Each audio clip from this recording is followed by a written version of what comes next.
IAS అధికారి కావాలనే కోరిక చాలా మందికి ఉంటుంది. కానీ దానికోసం పట్టువదలకుండా ప్రయత్నం చేసే సంకల్పం మాత్రం కొందరికే ఉంటుంది. చిన్న చిన్న కష్టాలకే బెదిరిపోయి ఇక నా వల్ల కాదని వదిలేసేవారే ఎక్కువగా ఉన్నారు మన చుట్టూ. కానీ దృఢ సంకల్పంతో ఎన్ని అవరోధాలు అడ్డంకులు వచ్చినా ధైర్యంగా నిల్చొని పోరాడి గెలిచే సత్తా చాలా తక్కువ మందికి ఉంటుంది. ఐఏఎస్ కావాలనుకునే ప్రతి ఒక్కరికి ఈ వీడియో చాలా పెద్ద ఇన్స్పిరేషన్. కేవలం ఐఏఎస్ మాత్రమే కాదు, ఏది సాధించాలన్నా కసి ఉన్న ఈ failure IAS officer success story మిమ్మల్ని ఖచ్చితంగా దానికోసం ఎన్ని ఎదురు దెబ్బలు తగిలినా నిలబడి పోరాడామని మోటివేట్ చేస్తోంది. అయితే ఈ వీడియో చాలా ఇంట్రెస్టింగ్ గా మరియు ఇన్స్పైరింగ్ గా ఉంటుంది. దయచేసి ఈ వీడియోని ఎక్కడా స్కిప్ చేయకుండా చివరి వరకు చూడండి. అప్పుడే మా ఇన్ఫర్మేషన్ క్లియర్ గా అర్థమవుతుంది. ఇక స్టోరీలోకి వెళ్లే ముందు చిన్న రిక్వెస్ట్. చాలా మంది మా వీడియోస్ చూసి లైక్ చేస్తున్నారు, కానీ ఛానల్ ని సబ్స్క్రైబ్ చేసుకోవడం మర్చిపోతున్నారు. దయచేసి మా ఇన్ఫర్మేషన్ నచ్చితే మా వీడియోని లైక్ చేయడంతో పాటు మా ఛానల్ ని సబ్స్క్రైబ్ చేసుకుని పక్కనే ఉన్న నోటిఫికేషన్ బెల్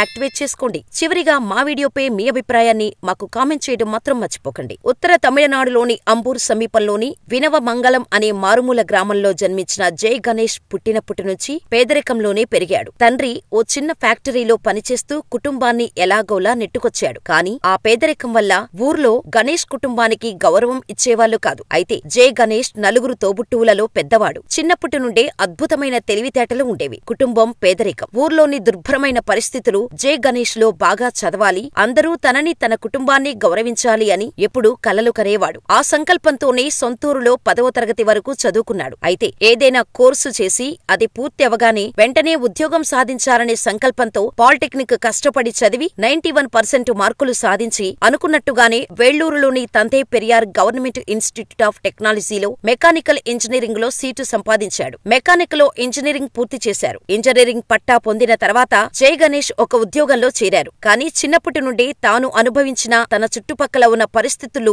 జై గణేష్ ను ఐఏఎస్ వైపు అడుగులు వేసేలా చేశాయి. అదే సంకల్పంతో ఉన్న జై గణేష్ ఇంట్లో పెద్దవాడు కాబట్టి కుటుంబ పోషణ తన బాధ్యత అనుకుని తొందరగా ఉద్యోగం సంపాదిస్తే తన కుటుంబానికి ఆసరా అవ్వొచ్చు అనుకుని ఇంజనీరింగ్ చేశాడు. ఇంజనీరింగ్ పూర్తి చేసిన అనంతరం జై గణేష్ సత్యం సినిమాస్ లో ఉద్యోగం సంపాదించాడు. అప్పుడు అతడి నెల జీతం కేవలం 2500. అంత తక్కువ జీతంలో తన కుటుంబాన్ని పోషించటం కుదరదు అనే ఉద్దేశంలో నుంచి సివిల్స్ పై దృష్టి సారించాడు. ఎప్పుడైతే ఆ ఆలోచన వచ్చిందో అప్పటి నుండే శ్రద్ధగా చదవటం ప్రారంభించాడు. కానీ సత్యం సినిమాసులో చదువుకోటానికి తగినంత సమయం దొరికేది కాదు. అందులోనే కుటుంబాన్ని నెట్టుకురావాలి. అందులో అలాగే కంటిన్యూ అయితే తాను అనుకున్నది సాధించలేను అని అర్థం చేసుకున్నాడు. ఇక ఆ తర్వాత చెన్నైకి మకం మార్చాల్సి వచ్చింది. ఎందుకంటే ఐఏఎస్ పరీక్షలు చెన్నైలోనే జరుగుతాయి. ప్రతిసారి చెన్నై వెళ్లి రావటానికి డబ్బులు సరిపోక అక్కడే ఉండి చదువుతూ యూపీఎస్సీకి ప్రిపేర్ అవ్వాలని నిర్ణయించుకొని ఇంట్లో ఐఏఎస్ సాధించాకే తిరిగి ఇంటికి వస్తానని చెప్పి చెన్నైలో దిగాడు జై గణేష్. చెన్నైలోని అన్నానగర్లో ఐఏఎస్ కోచింగ్ కోసం ప్రభుత్వం నిర్వహించే ఆల్ ఇండియా ఇన్స్టిట్యూట్ లో ప్రవేశం పొందాడు. కానీ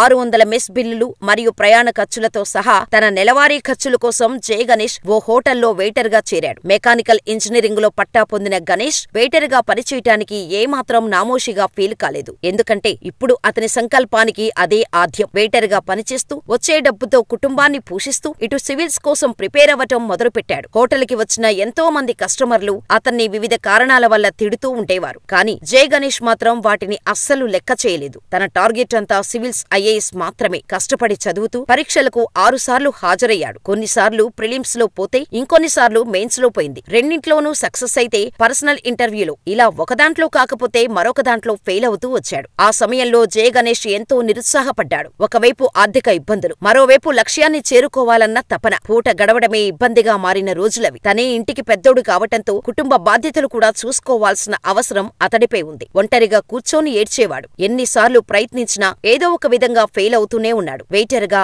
ఆ పని చేసుకుంటూ కుటుంబాన్ని పోషిస్తూనే తనకు దొరికిన ప్రతి క్షణాన్ని సద్వినియోగం చేసుకుంటూ అనుభవాలని పాఠాలుగా మార్చుకుని చదవటం కొనసాగించాడు. అలా ఐఏఎస్ పరీక్షలకు హాజరవుతూనే ఓసారి అదే సమయంలో జై గణేష్ ఇంటెలిజెన్స్ బ్యూరో పరీక్షకు హాజరయ్యాడు. కానీ అప్పుడే జై గణేష్ కు అసలైన సవాలు ఎదురైంది. ఇంటెలిజెన్స్ బ్యూరో పరీక్షలో విజయం సాధించాడు. దాంతో ఆ ఉద్యోగంలో చేరాలా లేక 7వసారి మళ్లీ సివిల్ సర్వీసెస్ పరీక్షకు ప్రయత్నించాలా? ఒకవేళ ఈ ఉద్యోగం వదులుకొని సివిల్స్ లో విజయం సాధించకపోతే ఉన్న ఉద్యోగం పోతుంది అనే భయం ఒకవైపు. కానీ నిజానికి సామాన్య జనమైతే ఇన్నిసార్లు ప్రయత్నించినా అందులో సక్సెస్ కావట్లేదు, మనకు ఐఏఎస్ రాసిపెట్టి లేదేమోలే అని వదిలేస్తారు. కానీ జై గణేష్ మాత్రం అలా చేయలేదు. 6 సంవత్సరాలు ఐఏఎస్ పరీక్షకు హాజరవుతూనే ఉన్నాడు. ఎన్నో బాధలు, కుటుంబ కష్టాలు, కొన్నిసార్లు తిండి నిద్ర లేని రాత్రులు, అవన్నీ కేవలం ఐఏఎస్ కోసమే. ఇప్పుడు మధ్యలో వదిలేస్తే ఇన్నేళ్ల కష్టం వృధా అవుతుంది. ఏదైతే అదేంది అని ఆ జాబును వదులుకొని 7వసారి మళ్లీ ప్రయత్నించాడు. 6 సార్లు విఫలమైనా 7వసారి మాత్రం 6 సార్లు ఫెయిల్ అయినా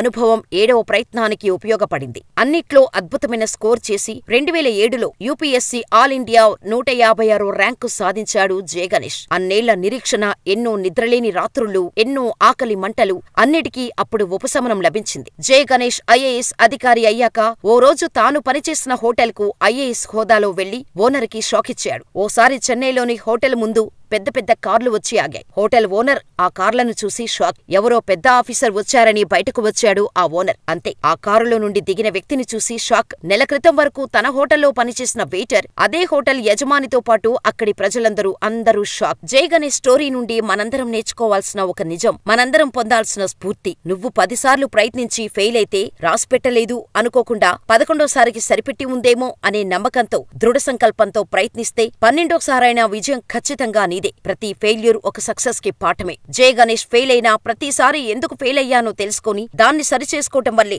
7వసారి తన లక్ష్యాన్ని ఛేదించాడు. మరి జె గణేష్ స్టోరీపై మీ అభిప్రాయాన్ని మాకు కామెంట్ చేయండి. ఇలాంటి మరెన్నో ఇంట్రెస్టింగ్, ఇన్ఫర్మేషనల్, ఇన్స్పైరింగ్ స్టోరీస్ కోసం మన ఛానల్ ని సబ్స్క్రైబ్ చేసుకుని పక్కనే ఉన్న బెల్ ఐకాన్ కొట్టేయండి.